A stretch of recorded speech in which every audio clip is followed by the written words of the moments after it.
कौन गाना पहला चलिए चालू है पीछे वाला हाँ 1 2 3 ये लगा चलो। गाना है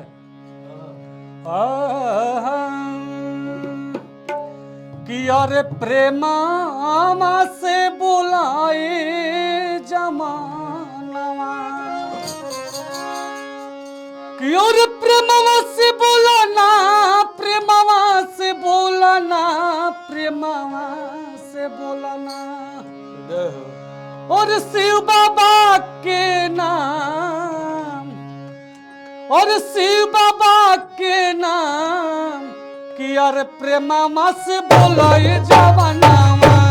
शिव बाबा के नाम प्रेमवा से बोला है जवानवा हो गौर मैया के नाम प्रेमा से बोलो ये जवानावा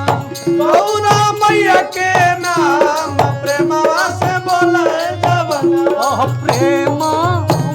से बोलो ये जवानावा प्रेमवा से बोला है जवानवा अरे प्रेमा से बोलो ये जवानावा प्रेमवा से बोला है जवानवा और प्रेमवा से बोला ना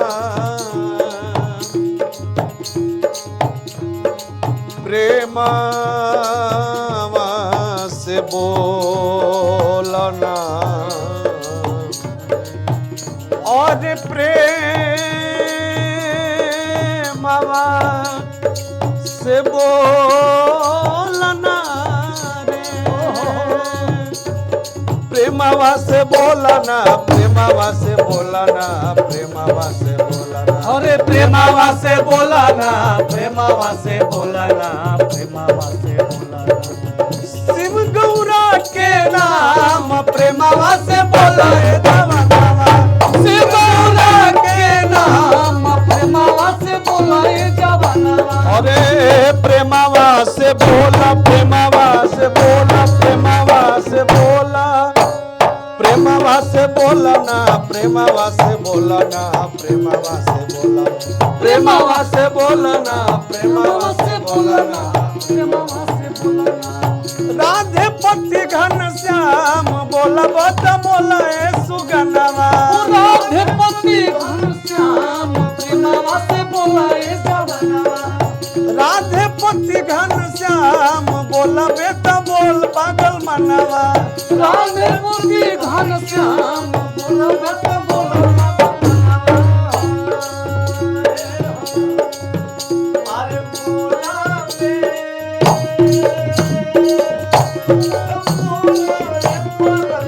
अरे बोला बे